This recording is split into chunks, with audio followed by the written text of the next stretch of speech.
رزق کا بندوبست پروردگار نے کر دیا۔ ہمارے ایک دوست ڈاکٹر صاحب تھے، وہ اپنی فیملی کے ساتھ پہاڑی علاقے میں ذرا گھومنے پھرنے گئے۔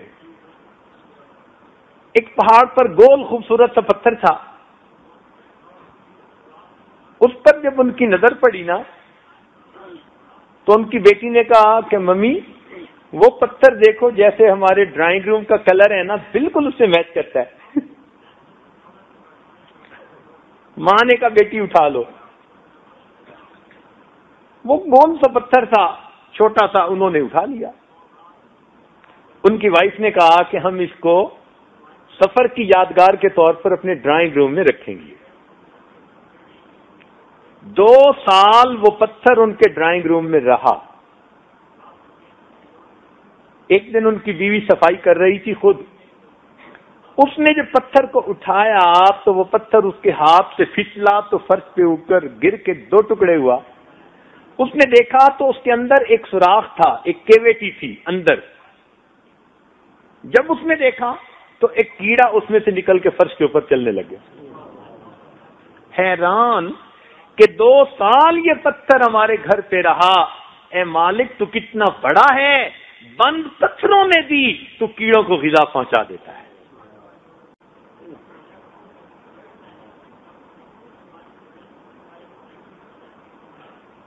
رزق جس کا ہو اس کو مل کے رہتا ہے۔ ایک دفعہ ہمیں سفر کرنا تھا، گرمی کا موسم، تو میں نے گاڑی چلانے والے بندے سے کہہ دیا کہ بھائی صبح ذرا جلدی نکلیں گے تاکہ دھوپ ہونے سے پہلے پہلے کوئی 4-5 گھنٹے کا سفر ہے یہ مکمل کر لیں۔ لاہور سے خانیوال جانا تھا۔ اس نے کہا بہت اچھا۔ اب اللہ تعالیٰ کی شان دیکھیں کہ جب ہم نے سفر شروع کیا تو صبح صبح تو سڑکیں خالی ہوتی ہیں اور سڑک بنی ہوئی بھی اچھی تھی، تو ڈرائیور سفر طے کرنے کے شوق میں اس کو ذرا تیزی سے طے کر رہا تھا۔ یہ عاجز پچھلی سیٹ پر بیٹھا کسی کتاب کا مطالعہ کر رہا تھا۔ اچانک اس ڈرائیور نے نا زور کی بریک لگائی، کافی زور کی بریک لگائی نا تو جیسے کوئی چیز گاڑی کے ساتھ ٹکراتی ہے ایسے فرنٹ پہ ذرا ٹکرائی بھی صحیح، آواز سی آئی۔ میں نے ان سے پوچھا کیا ہوا؟ کہتے حضرت بس کتا آگے آ گیا تھا، میں نے بچانے کی بڑی کوشش کی مگر لگتا ہے وہ نیچے آ گیا۔ میں نے کہا مجھے لگتا ہے کہ آپ نے رات کو نیند نہیں پوری کی، آپ کو نیند آ رہی ہے۔ آپ کو میں نے پہلے بھی سمجھایا کہ جب سفر پہ نکلنا ہو تو رات نیند پوری کرتے ہیں۔ اچھا ایسے کریں کہ آگے آپ کو کوئی ہوٹل ملے تو ذرا روکنا، میں آپ کو ایک ڈرائیور کپ چائے پلاؤں گا تاکہ آپ کی نیند ٹھیک ہو جائے۔ خیر اس نے پھر گاڑی بھگانی شروع کر دی۔ 30 یا 35 میل گاڑی چلی اور 35 میل کے بعد جا کر ایک ریسٹورانٹ تھا سڑک کے بالکل اوپر بڑا، اس نے وہاں جا کے گاڑی روکی۔ میں نے اسے کہا آپ چائے پیئیں، تو دل میں خیال آیا کہ بھئی وہ پتہ نہیں آگے کوئی چیز لگی تھی تو ڈینٹ پڑا، کیا ہوا، میں ذرا دیکھوں جو صحیح۔ تو اس عاجز نے نیچے اتر کے جو فرنٹ پہ آ کے دیکھا تو حیران رہ گیا کہ آگے کے بمپر کے اوپر وہ کتا آرام سے بیٹھا ہے۔ یا اللہ، 35 کلومیٹر ہم نے تیز رفتاری کے ساتھ سفر کیا، 120 30 40 پہ گاڑی تھی، کتا یوں بیٹھا ہوا۔ اب میں نے جب کتے کو قریب سے دیکھا، اس نے بھی دیکھا اور محسوس کیا کہ گاڑی تو بند ہے، تو اب وہ آہستہ سے نیچے اترا تو 1 میٹر کے فاصلے پر ریسٹورانٹ والوں نے ہڈیوں کا ڈھیر لگایا ہوا تھا، اس نے آرام سے ہڈیاں کھانی شروع کر دی۔ میں نے کہا اللہ، بس اب بات سمجھ میں آ گئی، اصل میں اس کا رزق آپ نے یہاں رکھا ہوا تھا اور کتے کے اندر اتنی استطاعت نہیں تھی کہ یہ چند منٹ میں اتنا فاصلہ طے کرتا۔ اللہ نے آپ کی ہماری گاڑی کو اس کی رائڈ بنا دیا۔ تو ہوا کیا تھا، ادھر ڈرائیور نے بریک لگائی اور ادھر اس کتے نے جمپ لگایا۔ تو گاڑی ذرا جہاں آہستہ ہوئی وہ بمپر کے اوپر آ کر یوں پڑا اور وہیں بیٹھ گیا. نہ اس کو چوٹ لگی نہ کچھ. 35 کلومیٹر کا سفر اللہ نے کروا دیا بغیر ٹکٹ کے. رزق کا معاملہ اللہ کے اختیار میں. وہ ہڈیاں تھیں اس کا رزق، اس نے کھانا تھا، اللہ تعالیٰ نے اس کو پہنچانا تھا. ایک صاحب کوئٹہ میں تھے، ان کا بیٹا تھا کوئی 7-8 سال کا. اب یہ بچے چھوٹے جو ہوتے ہیں نا، یہ کوئی نہ کوئی الٹی سیدھی حرکت کرتے ہی رہتے ہیں، کچھ نہ کچھ کرتے رہیں گے. بے بکری، بے بندر، بے بچہ، یہ تینوں کچھ نہ کچھ کرتے ہی رہیں گے، آرام نہیں ان کو. وہ چنے بیٹھا کھا رہا تھا اور چنے کیسے کہ یہاں سے اٹھا کے نا وہ پھینکتا اور منہ سے کیچ کرتا، پھر دانا پھینکتا پھر منہ سے کیچ کرتا. اللہ تعالیٰ کی شان کے بے دھیانی میں جو اس نے دانا پھینکا نا تو سیدھا ناک کے اندر چلا گیا. اب اس نے جلدی سے انگلی جو مگا اور اندر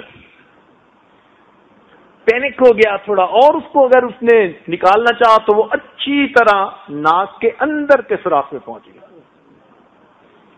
اب وہ ماں کے پاس آیا، امی یہ ہو گیا ہے. اب ماں سمجھدار تھی، وہ کہنے لگی کہ اس نے اتنا آگے پہلے سے پہنچا دیا، اگر میں نے کوشش کی تو ایسا نہ ہو کہ یہ اور اندر چلا جائے، زخم ہو جائے، کوئی کمپلیکیشن ہو جائے. مگر عجیب اللہ تعالیٰ کی شان کہ اسی دن انہوں نے لاہور واپس آنا تھا اپنے کسی عزیز کی شادی کے سلسلے میں، اور 1.25 گھنٹہ فلائٹ میں باقی رہ گیا تھا. بس ابھی وہ ماں اس سے بات کر ہی رہی تھی، اتنے میں خامد گھر آیا، کہنے لگا مجھے دفتر سے آتے ہوئے دیر ہو گئی، جلدی جلدی اب سامان اٹھاؤ، چونکہ 15 منٹ ایئرپورٹ پہنچنے میں لگیں گے اور گھنٹہ پہلے رپورٹ کرنی ہوتی ہے، اور فلائٹ نہیں میں مس کرنا چاہتا، اوور بکنگ ہے. لو جی، اس بیوی نے کہا جی کہ اس کے ساتھ تو یہ ہو گیا. اس نے کہا اس کی شرارت کا نتیجہ ہے نا، تو اب اس کو ہے تو کچھ نہ، تھوڑا عجیب سا فیل ہو رہا ہے، اس کو کہو کہ یہ گھنٹہ ڈیڑھ اس کو برداشت کرے، ہم وہاں لاہور پہنچ جائیں گے تو وہاں جا کر ہم ہمارے کزن ایک ڈاکٹر ہیں، سرجن ہیں، ان سے یہ نکلوا لیں گے. چلو جی، بچے کو ماں نے سمجھایا بیٹا گھنٹے ڈیڑھ کی بات ہے تو اس کو برداشت کر لے، وہاں جا کے نکلوا لیں گے. یہ لاہور پہنچ گئے. اس سے آگے جس شہر پہنچنا تھا سامان رکھا، اس نے بچے کو لیا اور اپنے کزن کے گھر. جب وہاں پہنچا تو کزن واش روم میں نہا رہا تھا.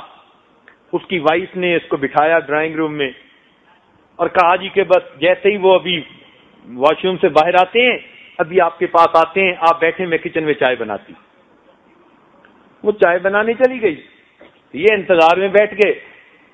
اتنے میں اس بچے کو چھینک آئی، اور چھینک ایسی زور کی تھی کہ ناک میں سے وہ دانہ نکل کر فرش پر گرا. تو ڈاکٹر صاحب کے ہاں ایک مرغی تھی، وہ قریب پھر رہی تھی، اس نے دانے کو چگ لیا. وہ دانہ اس مرغی کی غذا تھی. اب وہ 1000 میل سے زیادہ کیسے دور پہنچے؟ اللہ نے اس کو پہنچانے والا بنا دیا. چل بھائی، ہماری ٹی سی ایس ایسی ہوتی ہے، ہماری فیڈرل ایکسپریس ایسی ہوتی ہے. ہاں میرے مالک، یاد رکھیں اگر کسی پہاڑ کے نیچے کوئی پانی کا قطرہ ہو اور وہ کسی کا رزق ہے تو بندہ جب تک اس رزق کو نہیں کھائے گا تب تک اس کو موت نہیں آ سکتی. اس بارے میں اپنے رب پہ یقین پکا کر لیجیے، ٹھوس یقین، جو میرے مقدر میں ہے پروردگار نے مجھے پہنچانا ہے. نحن قسمنا بینہم معیشتہم، اللہ تعالیٰ فرماتے ہیں یہ رزق جو ہم نے تقسیم کیا ہے اللہ رب العزت پہنچا دیتے ہیں. بلکہ اس بارے میں تو شاید پچھلے رمضان یا اس سے پچھلے رمضان ایک واقعہ آپ کو سنایا تھا کہ ایک مسجد کے عالم نے مسئلہ کیا کہ بھائی جس کا رزق ہو اس کو ضرور پہنچ کے رہتا ہے. ایک نوجوان دیہاتی تھا تو ان پڑھ. اس نے کہا یار اس کو آزماتے ہیں کہ میں جب نہیں کھاتا تو مجھے رزق کیسے پہنچے گا. اس نے کھانے پینے سے ہڑتال. ماں نے اس کے لیے پراٹھا بنایا, ناشتہ بنایا, بیٹے کھا لے. نہیں میں نے نہیں کھانی. ماں نے بہت سمجھایا, وہ کھانے پہ مانتا ہی نہیں تھا. اللہ کی شان دوپہر کا وقت ہو گیا. ماں منت سماجت کرتی رہی. جب اس نے دیکھا نا کہ مجھے بہت ہی زیادہ پریشرائز کر رہی ہے تو وہاں سے اٹھ کے بستی کے قریب کھلی سی جگہ تھی, درخت تھے وہاں کافی. اس نے کہا میں وہاں جا کے دوپہر آرام کرتا ہوں, بس میں نے نہیں کھانا, میں دیکھتا ہوں مجھے رزق کیسے پہنچتا ہے. وہ وہاں جا کے درختوں کے درمیان سو گیا. اب ماں بیچاری اس کے پیچھے چلتی ناشتہ لے کے وہیں پہنچ گئی. بیٹے کچھ کھا لے. انہوں نے کہا امی مجھے آپ مجبور نہ کریں, میں نے نہیں کھانا. خیر اس کے کاموں میں دیر ہوئی تھی, اس نے اس کا کھانا تو وہیں رکھا, تو اس کو چھوڑ کے وہ آ گئی. اب اس کو بھی گرم گرم مہک آ رہی تھی کھانے کی, تو جی چاہ رہا تھا, تو وہ اٹھ کے تھوڑا دور لیٹ گیا, تھوڑا اور آگے, کہ مجھے کھانے کی خوشبو ہی نہ آئے. اللہ تعالی کی شان کہ کوئی لوگ تھے جو چور تھے, اور وہ دوپہر کے وقت جب گرمی کی شدت ہوتی لوگ گھروں میں دبک ہوئے بیٹھ جاتے, وہ ان کا میٹنگ پوائنٹ تھا, وہاں بیٹھ کے وہ پلاننگ کرتے تھے. اب جب گرمی دوپہر کی شدت ہوئی تو وہ وہاں پہنچے. ان میں سے ایک نے جو کھانے کی مہک سونگی کہنے لگا یار یہ تو بڑا مزیدار کھانا ہے. وہ اٹھا کے لے آیا. ان کا جو بڑا تھا نا وہ سمجھدار تھا, وہ کہنے لگا نہیں مت کھانا, ہو سکتا ہے کہ کسی نے اس میں زہر ملائی ہو.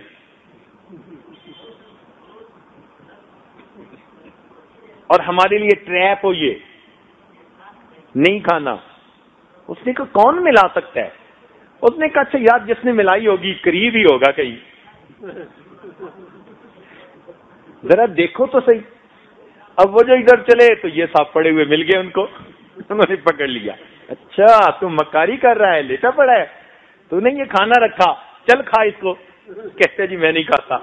اب ان کو پکا یقین ہو گیا کہ اس نے ہی کچھ ملایا ہے. وہ کہنے لگے کھا, کہتے میں نہیں کھاتا. اب انہوں نے جوتے اتارے اور اس کے لگانے شروع کر دیے, خوب جوتے مارے. جب ٹکا کے اس کی پٹائی کی نا تو اس نے کہا کہ زبردستی اس کے منہ میں ڈالو. اب اس نے ایک نے منہ کھولا, دوسرے نے زبردستی لقمہ ڈالا, تیسرے نے جوتے لگائے. جب لقمہ اندر گیا نا کہنے لگا مارو نہیں, میں تمہیں بتا دیتا ہوں, بات بتا دیتا ہوں. تو بات کیا ہے کہ جی اصل وجہ تو یہ تھی اس میں کوئی زہر نہیں ہے. تو بہرحال آپ لوگوں نے جتنا مار لیا اتنا ہی کافی ہے, خدا کے واسطے اور کچھ نہ کو. خیر انہوں نے چھوڑ دیا. اب یہ گھر آ گیا, روٹی کھانی شروع کر دی.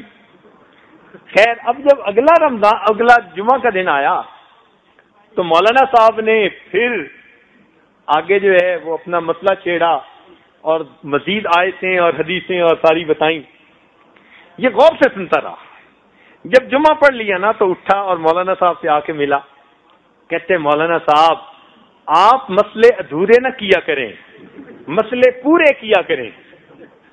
انہوں نے کہا کیا مطلب؟ کہ مولانا آپ مسئلے ادھورے کرتے ہیں, مسئلے پورے کیا کریں. اس نے کہا پورے کیا؟ یہ آپ نے پچھلی دفعہ کہا تھا کہ جس کا رزق ہوتا ہے اس کو پہنچ کے رہتا ہے. تو بھائی یہ پورا مسئلہ ہی تو کیا. کہنے لگا یہ ادھورا ہے. پورا مسئلہ یہ ہے جس کا رزق ہو اس کو پہنچ کے رہتا ہے, اور جو نہ کھانا چاہے اللہ اس کو جوتے مار مار کے کھلاتا ہے.